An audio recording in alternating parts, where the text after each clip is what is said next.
What's going on, reality hackers? It's Michael, and I'm excited to talk to you today. We're going to be diving into some deep vulnerabilities. I think it's tremendously important that we get on and we talk about the things that really matter. We talk about the deeper things that I feel like go underneath the superfluous, meanderisms of manifestation and self-optimization, right? We can talk about Instagram quotes and we can talk about, 140 character sentiments all day. But, I think what's really important here when it comes to self-optimization is getting real about the human experience. And I'll tell you what, man, I've never seen a successful person, like a truly successful, truly happy person, not go through the weeds of figuring out what it is and who it is that they want to be and really committing everything that they have to becoming that. And I think that in the middle of this process, there are many things that may come up, that show up, that ultimately can be a deterrent in this process of becoming everything that we want to be. And what helps me, what really allows me to thrive is being hyper-focused on a why and a purpose, right? If I don't have a vision for my life, I'm just kind of wandering. But if I have a vision, if I have a focus that I'm really living in and living from every single day, deterrents really become, stop signs or cones, traffic cones on a road, right? They can be intense, they can be insane, they can make you want to give up. But because the power of your vision is stronger than the obstacles that you're experiencing, you're really able to navigate better. And I think that's something that's so unspoken in the manifestation community is this idea that, shit happens. And it's not about ignoring it. It's about fully accepting it and navigating from inside of it, right?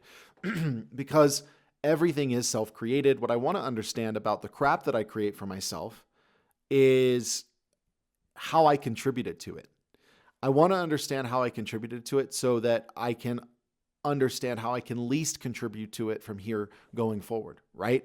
I want to understand myself so that I can understand my life, so that I can navigate my life better. But if I'm not taking the time in times of hardship, of frustration, of annoyance, of wanting to give up, if I'm not taking the time to truly detach from my own arrogance about the situation, my own frustrations with my inability to control everything, and I truly take some introspective moments and begin to understand how I'm contributing to the dynamic that I'm experiencing, more often than not, the solution to the dynamic that I'm looking to alter or modify shows itself. But as I'm sure you understand, as long as I'm committed to being inside of whatever deterred dynamic that I am in, right? As long as I am allowing deterrences or obstacles to define who I am in any given moment, it's going to be impossible for me to find solutions that are actually applicable to my situation, right? What did Einstein say? No problem can be solved from the same level of consciousness that created it.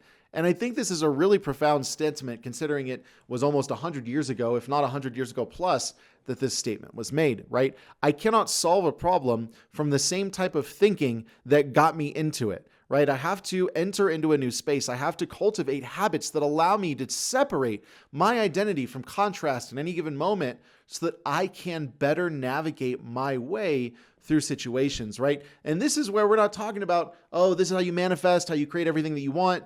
This is how you successfully navigate life, right? Self-sufficiency through emotional intelligence, right? Being able to recognize when I'm getting tremendously upset or I'm getting anxious and learning methodologies, frameworks to walk myself down and then rewire my brain in that situation so the next time it comes around, I'm not responding the same way I'm responding because my responses to a thing actually solidify my self-concept, right? They solidify exactly what I believe, what I'm believing to be true in that moment. And if I can take a moment in a moment of contrast, right? Going deep here, if I can take a moment in a moment of contrast and understand how I am giving life to an identity that is trapped, that is all of these different things, I can begin to slowly but surely over time detach from the identity response that occurs and then begin to rewire my brain to reapproach the situation. And in turn, because I'm reapproaching the situation, I'm responding differently. And because I'm responding differently, the situation is unfolding differently, right? There is not some magical variable that comes into place here. What really happens is the more I commit to understanding myself, the more I commit to understanding why, who, what, where, and variables around my own distortions and discomfort. And from there, I'm able to leverage appropriate methodologies and frameworks to walk myself out of those distortions and rebind myself to harmony and unity. Like, honestly, folks, this is one of the greatest things that you could do in relation to manifestation. Sure, yes, go visualize, go do all these things, go learn all the skills. But man, learn how to stay anchored in moments of contrast. And, this is not something that I think you're going to have down tomorrow, but it's something that you can commit to, right? And there are a lot of different frameworks that really help here. The Sedona method is fantastic from Lester Levinson, right? The dematerialization process from Reality Hacker, also super helpful. There's a lot of different frameworks that you can use to actually begin to transform how you respond to situations, because as we've discussed on the channel before, right? Self-concept leads to feelings of being, which leads to doing, which leads to action, which leads to ultimately reaction, and then results occur as a response. And so I think that when that result and the response cycle feed back into the self-concept, one of the best things that you can do is understand how your response in a situation is indicative of what you believe to be true in that moment, and then begin to entertain and ask yourself, how would I respond if I was successfully navigating the situation, right? How would I begin to look to respond to this situation in order to navigate it well for me and those that are involved, right? These are smaller details that I can promise you they work just like compound interest, right? The more you do these things, the more you can commit to understanding your responses, to being introspective about how you're interacting and relating to those that are in your world, and ultimately circumstances that may not be the most favorable. You can inadvertently step into more favorable circumstances because you're able to navigate better. This is where you're really taking your destiny into your own hands, right? The vision boards, the subconscious, reprogramming, all that stuff is great. I love it.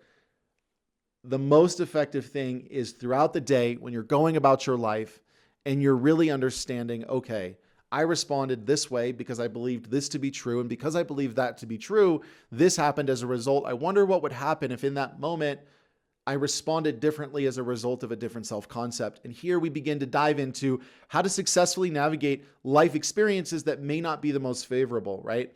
Just a very short, some insights here. And for those of you that are wondering, where have you been, right? We've been really focusing on launching our new website, launching new supplement lines. We're in the middle of a whole new launch. We're going to be introducing that to you here in a couple of days. Lots of amazing things going on. If you haven't, check us out, follow us on Instagram. Let's join our community, right? Let's be a part of everything that's going on. We're going to be launching our own social network for Reality Hacker, and you are personally invited. I will give you the details on that. But thanks for watching this today. I really want to know what you're doing to more successfully navigate situations, right? What are you doing in order to help yourself create a higher destiny for you? You're amazing. You're wonderful. You're loved. We'll talk to you soon.